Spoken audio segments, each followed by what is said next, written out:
Let's be honest, the scariest part of a breakup isn't the breakup itself. It's those weeks, maybe months, where you can feel something's wrong, but he won't say it. It's the weird silences, the half-hearted love yous, the gut feeling that the person you thought was yours is already halfway out the door in his head, and you start asking yourself, what is he thinking? Is he done with me? Is it my fault? But here's the truth no one tells you by the time most guys actually say the words, I think we should break up. They've already had that conversation with themselves 100 times in his head. He's run through every possible excuse, every fear, every reason to stay, and every secret hope that maybe you'll notice first. Today, I'm pulling back the curtain on what's really happening in his mind when he's about to break up with you. The hidden thoughts he won't say out loud, the internal battles he's too scared to admit, and the emotional games he might not even realize he's playing. Because if you've ever felt blindsided, confused, or like you missed the warning signs, trust me, you didn't. You were just never told how this really works. Asterisk, you know, the things about breakups is they almost never happen the moment they're spoken out loud.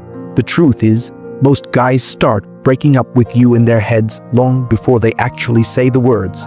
It's a quiet, invisible process. And the scariest part is, unless you're really tuned in, it can slip right past you because it doesn't always look like anger or big arguments. In fact, a lot of the time, it starts with indifference. You might notice little things first, the way his responses shift from thoughtful to generic, how those good morning texts he used to send without fail now feel delayed or worse, forced. Conversations that once had spark and depth slowly become practical, surface level, like he's there but not really present. And when you ask how his day was, you get fine instead of stories. That isn't random. That's emotional detachment setting in. What's really happening here is he's trying to manage his feelings without facing them. Instead of sitting with the discomfort of knowing something feels off or taking responsibility for it, he begins pulling away in subtle ways. He's testing what it feels like to have a little more distance between you.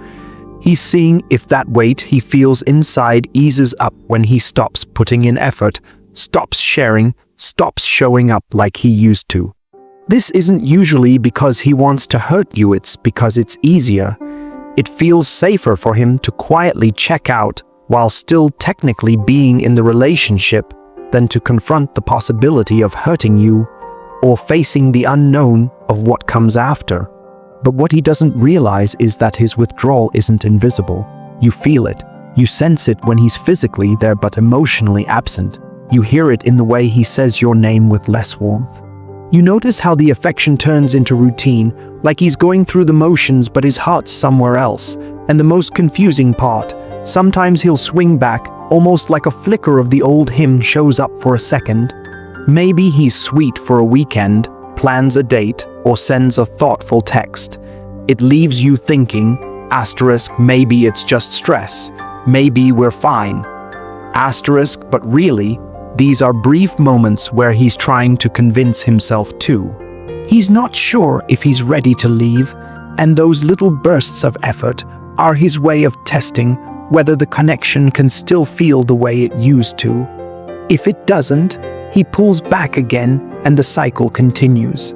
This is why so many people say they feel blindsided after a breakup. Because even though the signs were there, they were small, gradual, and wrapped in mixed signals. It's not one huge thing, it's death by 1,000 tiny withdrawals. A gradual, quiet disconnect that makes you question your instincts. But trust me, your gut isn't lying to you. When someone is emotionally checking out, your body knows it before your brain is ready to admit it. And what makes this so complicated is that it's happening inside his head, silently. He may not even fully understand it himself. He'll justify it as being busy, tired, stressed, but underneath it, what's really happening is this growing space between you that he's too afraid or too uncertain to name out loud. It's not a clean break, it's a slow fade. The hardest part is resisting the urge to chase him during this phase, because when you feel him slipping away, your instinct is to hold on tighter, to overcompensate, to fill the silence. But if someone's emotionally left the room, no amount of texting, calling, or proving your worth will pull them back. What will? You stepping back into your own space, reclaiming your energy, because if he's checked out, it's not your job to chase him back in. One of the most misunderstood parts of a breakup, and one of the hardest to recognize while you're in it, is the internal battle he's having with himself before he even brings the idea up to you. People assume that when someone wants to leave a relationship, it's because they've stopped caring or simply lost interest, like it's this clear-cut moment of, I don't want to be with you anymore, but that's rarely how it actually works. What usually happens is this quiet tug-of-war between two powerful emotions, comfort and freedom. On one hand, there's the comfort of being with you, the history, the inside jokes, the familiarity of having someone there who knows him better than anyone else. It's the version of him that still cares, that still feels connected to those memories, even if things aren't perfect now. And because of that, part of him clings to what's easy, what's predictable. You become this anchor even if the waters have gotten rough. It's still the anchor he knows. But then there's the other side, this restless, nagging pull for freedom, for something lighter or newer or less emotionally demanding. It might not even be about anyone else. It's about a fantasy of what life might feel like without the responsibility, without having to explain himself, without having to navigate those difficult conversations or show up in ways he's currently failing to. It's a craving for escape, not necessarily because you're doing anything wrong, but because he's feeling trapped by his own discomfort. And what makes this so complicated is that he doesn't really know which one he wants more. Some days the comfort wins. He reminds himself of the good times, of what you mean to him, and convinces himself to stay. He'll lay next to you, thinking maybe it's not that bad, maybe I just need to get over this mood. And in those moments, he'll act normal. He'll laugh, he'll kiss you, he might even plan a date or tell you he loves you, and he'll mean it in that exact moment. But other days, that need for freedom feels so loud that it's almost unbearable. He'll start imagining what it would feel like not to have to check in, not to explain himself, not to argue about the same issues, or feel weighed down by expectations. He'll look at his phone when you text, and instead of feeling warmth, he feels pressure. And that's when he begins mentally negotiating with himself. Is it worth it to stay?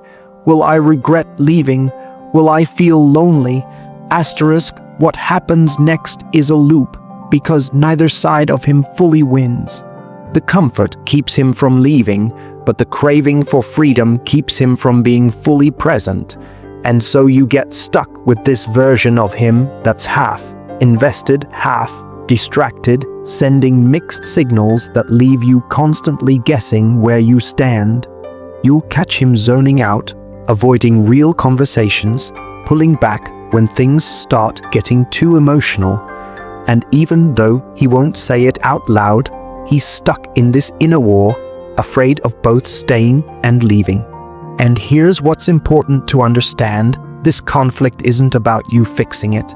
It's not your job to make staying feel better than leaving, or to convince him to choose you over his fantasy of freedom. That's a decision he has to make on his own. You could be the most amazing partner in the world, and if he's battling his own dissatisfaction or restlessness, no amount of love will quiet that until he faces it.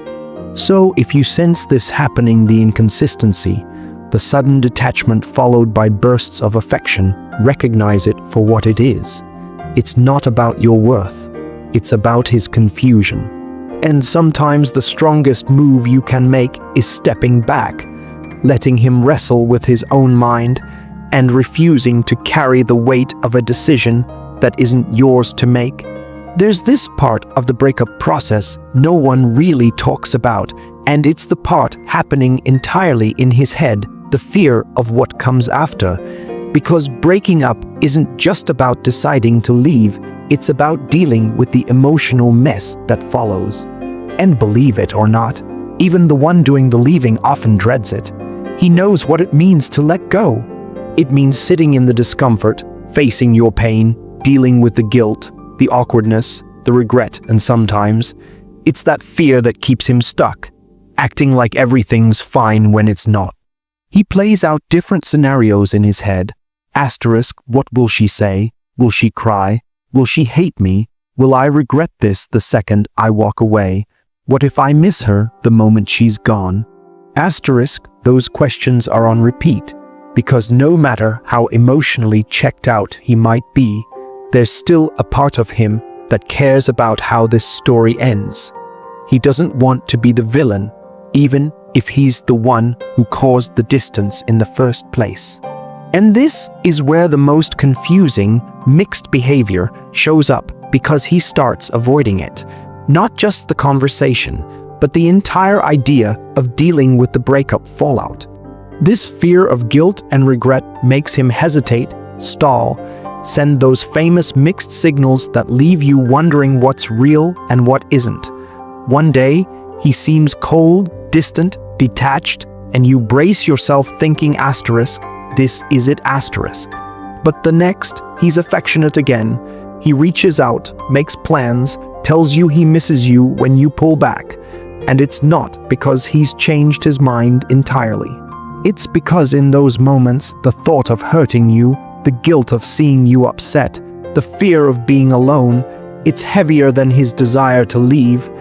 He knows that if he breaks up with you, he's not just ending a relationship, he's stepping into uncertainty.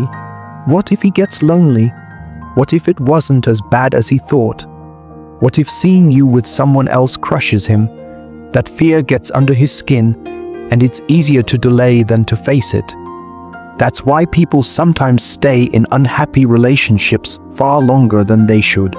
Not because it's good, but because the unknown feels worse. And let's be honest, it's also about image, about not wanting to be labeled as the bad guy. He knows your friends will talk, your family will be disappointed, people might take sides. So he sticks around in this gray area, emotionally distant but physically present, buying himself time while he works up the courage to deal with the emotional consequences. This is the emotional limbo where both people lose. You feel rejected without closure, confused without clarity, holding on to what feels like empty air, and he avoids having to face what he's doing to you, keeping one foot in and one foot out, so he doesn't have to fully own the pain he's causing. And the problem is, the longer this limbo lasts, the more damage it does. It chips away at your self-worth, your peace, your confidence. You start questioning your own instincts because his actions are so inconsistent.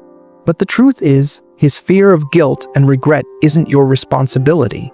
It's not your job to manage his discomfort or to soften the landing for him. If he's going to leave, let him own it. And if he's going to stay, let it be because he chooses you fully, not because he's too afraid of how it'll feel to lose you. There's a moment, right before a breakup happens, where something shifts in the dynamic of the relationship, and it's so subtle you almost miss it. It's when he starts seeing you not as the woman he fell for, but as a reflection of his own unhappiness. And this isn't fair to you, but it happens all the time. When someone's unhappy within themselves, they look for the nearest explanation, the easiest thing to blame, and in a relationship, it's often the person closest to them. You'll notice it in how the energy changes. The little things that used to make him light up now seem to irritate him. The quirks he once found adorable now feel like inconveniences, and it's not because you've changed, it's because something inside him has. He starts projecting his dissatisfaction onto the relationship. Instead of saying, asterisk, I'm feeling restless, I'm stressed, I'm lost right now, asterisk, it turns into, asterisk, maybe it's her, maybe it's us. Maybe this is the problem. Asterisk, this is the stage where everything you do starts to feel wrong to him, no matter how right it was before. If you reach out too much, it feels clingy. If you pull back, it feels cold. If you ask what's wrong, you're overanalyzing. If you give him space, you don't care enough. It's like you can't win, and you end up stuck in this exhausting guessing game, trying to adjust your behavior, trying to figure out what version of yourself will make him stay. But the truth is, it's never really about you at this point. It's about the battle he's having inside himself. What's happening is that he's started rewriting the story in his head. He's focusing on the frustrations, the imperfections, the moments of conflict, and blowing them up so they justify his growing detachment. It's easier for him to make you the reason he feels off than to confront what's really going on in his life or within himself. Maybe he feels like he's not where he wants to be. Maybe he's stressed about his career or silently battling insecurities he hasn't voiced. But instead of facing those feelings directly, it becomes about the relationship. About you, and here's the heartbreaking part: because you care, you try harder. You give more, you adjust, you shrink yourself, you overcompensate. But what you don't realize in those moments is that it doesn't pull him closer. It confirms to him that something's off. Not because you're doing anything wrong, but because no matter what you do, it won't resolve what he's really wrestling with. And every time you bend yourself trying to fix it, it makes him feel even more disconnected, because deep down, he knows it's not about you. What he's craving is a version of himself he can't find, and he's hoping that by pulling away or blaming the relationship, it'll somehow fix the unease inside him. It won't, but that's a hard lesson people often only learn after it's too late. This is why you'll sometimes hear from an ex months later, admitting they were lost, that it wasn't you, it was them, because with distance, clarity comes. But by then, you've already paid the price emotionally. So if you feel this happening, if you notice that no matter how good you're being, nothing lands the way it used to, recognize it for what it is. Don't internalize it. Don't let someone else's inner war become your burden to carry. Because the right relationship won't require you to prove your worth to a person battling their own reflection. One of the final and often most painful things he's thinking when he's getting ready to break up is this quiet, unspoken calculation of what his life will look like without you. And the reason this one stings is because it's not always coming from anger or detachment or resentment. Sometimes it's from a place of pure self-interest. He starts imagining how his world might open up again, how he could rediscover parts of himself that he feels he's lost, or how he might feel relief from the pressures and expectations that come with being in a relationship. This doesn't mean he's stopped caring about you or that you haven't been good to him. In fact, it often happens when the relationship itself has been relatively stable, but he begins to crave a version of life where he answers to no one, makes decisions without having to consider anyone else, and lives on his own terms. He starts daydreaming about weekends with no plans, about moving through his days without check-ins or conversations about the future.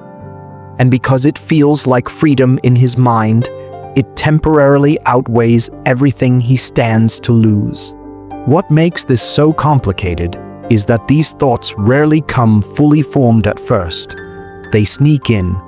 It might start when he sees a single friend doing something spontaneous, or hears about someone leaving a long-term relationship and feeling alive again.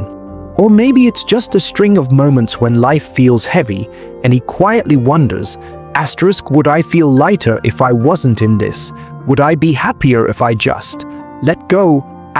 Those moments build up, and the more he entertains those thoughts, the more he starts emotionally checking out.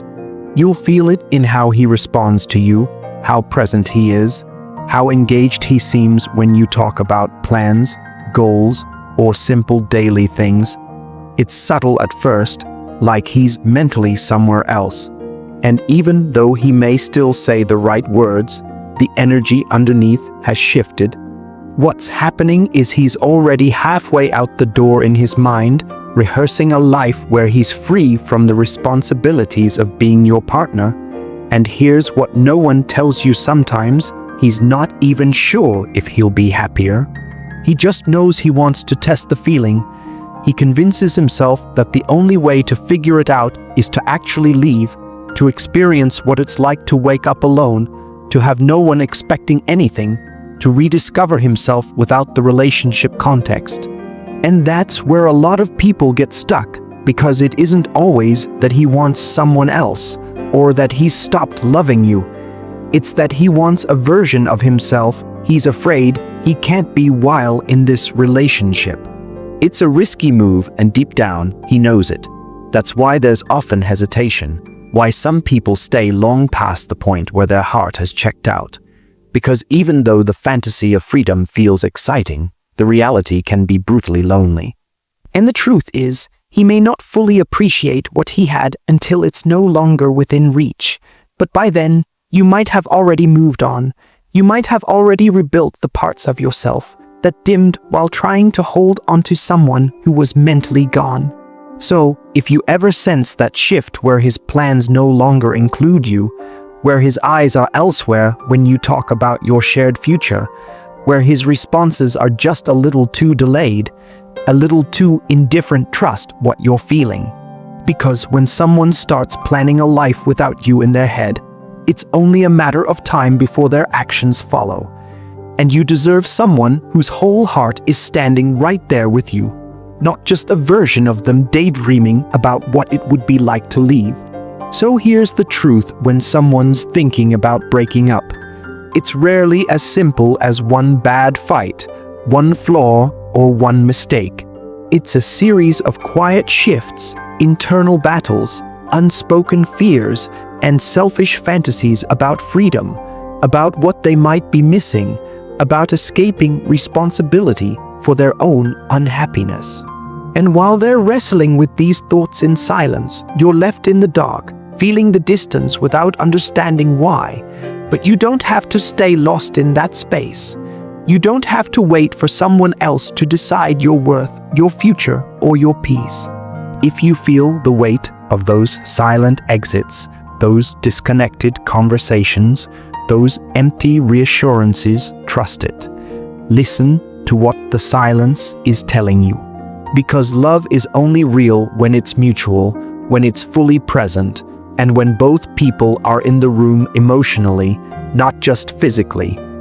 The most powerful thing you can do is to stop chasing clarity from someone who's already made a quiet decision in their head. Give yourself permission to step back, to stop fighting for a connection that isn't being fought for on the other side. Because while he's imagining a life without you, you have every right to start building a life where you're fully chosen, fully valued, and fully loved. And believe me, that's the life you actually deserve.